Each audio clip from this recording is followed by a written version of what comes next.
people, Deluded. Now, my humble opinion, I know there's a lot that needs to be done at Arsenal to make us more competitive. My humble opinion, if it was up to me and I could make the decisions, I believe there's a couple of centre mids, and I've said this before. I believe we need someone whose strengths are either as a defensive mid, or if not that, someone that strengths or has the strength to win the ball back. In that, Torreira, I think he's got way more ball playing abilities than he's currently displaying. But many people can see a lot of our assists or pre-assists he's involved. But he's primarily the ball winner in this team. If he's not in the team, I know we won against United, but more often than not, when he's not in the team, you see what you're lacking. And I believe we need someone. For scenarios like that, we need someone, or games where we have to work 10 times harder. It'd be nice to have the option of playing more attacking players, or playing someone with Torreira that can contribute going forward, but can also be a bit of steel and winning the ball back and putting a foot in sort of thing. Do you get what I'm saying, people? So I believe we need that. Equally, as much as I love Xhaka and things like that, and Guendouzi, and they've both got the ability to do this, I think we need someone who can consistently dictate the tempo and provoke goal-scoring opportunities from deep, either being someone like Toni Kroos, for example, that skill set to try and dictate games and provoke long balls and stuff, or someone that's a strong carrier with a ball from deep positions. Also, we need a winger, we need a centre-half, etc., etc., etc. Specifically in regards to the 10/wide roles, I would say it's an interesting one how you look at it, because I do think the club will go for a winger and a midfielder in the summer. But how do you look at it, people? Because you've got Emile-Smith-Rowe and you've got Reece Nelson. Now, again, they're two young players, 18 and 19 or whatever, respectively. Neither are going to come back the finished article from their loan spells. I know many people, especially in Reece Nelson's case, people are expecting someone who's only made 16 appearances at Arsenal prior to going on loan to come back as Cristiano Ronaldo. It's not going to happen. We want him to come back more assured of himself, more confident in his abilities, and just ultimately a better player in terms of making decisions faster, because he's been exposed to top level training and playing and them things. But he's still learning. There's still games where he's out of 10 games, you don't know. As much as I love Nelson and Emile, you don't know what you're going to get. There'll be games Nelson's playing amazing. There'll be games Nelson's finding it tough. There'll be games Nelson is so-so. But I believe he should be involved in the team next year. Emile the same.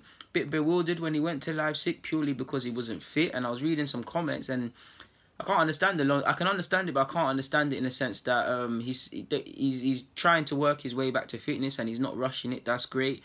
But he said even if he doesn't play this season, it would be a great experience. And I mean, yeah, it would be a great experience. You've tested yourself, you've gone to another country and stuff. But I can't necessarily see the benefits in purely just that. You have to be playing, but you can't rush the injury.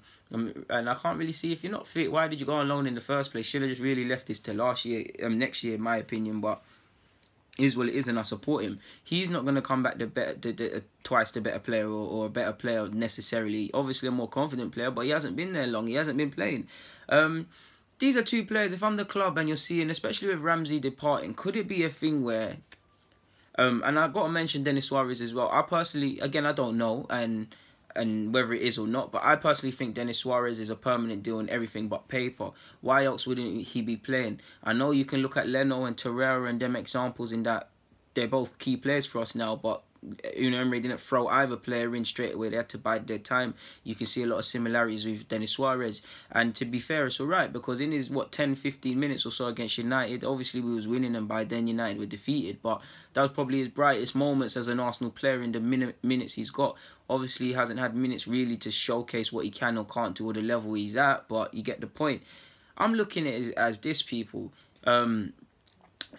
Reece Nelson comes as a winger. I mean, Reece Nelson comes and you could probably sign another winger and we can get away with it, but you've got to consider it will be in Mkhitaryan's form. How is Unai Emery going to deem a wide position is necessarily the area to invest in? I think he will, but that's the other side of the coin. Also, if you look at Aaron Ramsey, now Aaron Ramsey, his positions are, you can play in a pivot or he can play in the 10 sort of thing, people. Like you saw him play in a pivot with Xhaka, or you've seen him play in a 10 where he presses with the strikers. I think that's Denis Suárez. I think Denis Suárez is his replacement. In the sense that, yeah, he can do his thing on the wide areas, but if you look at it, similar positions, completely different players, but they've both got, in terms of probably getting the ball from deep and driving and running forward, they've got a lot of similarities. And in terms of just a simple body, one attacking option gone for the other, you can see it. And if you was to look at it from Arsenal's point of view, you know they're not going to look at it as Aaron Ramsey's a better player than Suarez. But if you look at it, rightly or wrongly, a 40, 50 million pound player or someone that could fetch that fee, and Aaron Ramsey's leaving, and they've replaced him in Denis Suarez, who's going to cost 20. So 40, 50 million, 20, you more or less got a replacement for half the money sort of thing. So they'll see that as good business. Do you see what I'm getting at, people? I think between Suarez and Emile, they're going to be the replacements for Ramsey, in a sense that we need another midfielder. But Emile was a winger in his earlier days, but he's now a 10 in my opinion, and he can play as an 8. You can see a lot of differences, but a lot of similarities between him and Jack Wilshere. So for me, he looks like he's gonna be a central sort of based player, and he looks more to be Ramsey's long-term replacement. So between him and Denis Suarez, I feel they're the replacements for Aaron Ramsey to a degree. Even Nelson at a push can be played in the 10 position as well, and that's actually an option I'd explore. In terms of, you look at it, there's 38 Premier League games alone. Our squad has been stretched. Nelson could have been utilised on the flanks or in the 10, if not starting, rotation and things, just using the squad, and I'd like to see them both. If neither player is realistically, after having a conversation in pre-season with Gooner and they're not able to play the amount of games I'd like them to play, then by all means I'd implore both players to either go out on loan or even seek a permanent offer. And that's not my Arsenal fan head speaking, that's just me, non-biased young development, but that's what I personally feel is going to happen, man, to be fair with you. And obviously you need to keep a pathway clear for Amici, to be fair, and probably the likes of Mkhitaryan and maybe a couple others be moved on within the next couple of years. And that's sad, really, because Mkhitaryan's been in great form, so that's not me getting at him, I'm just using that as an example, people. But yeah, man, I'm going to get out of here. I wasn't even meant to do this video. I actually meant to talk about Christian Bielik, to be fair with you, and I thought, let me talk about this as well. So let me go and shoot that vid. People, Deluded, it's been a pleasure, man. Thank you very much for watching and rocking with me consistently. I'm out.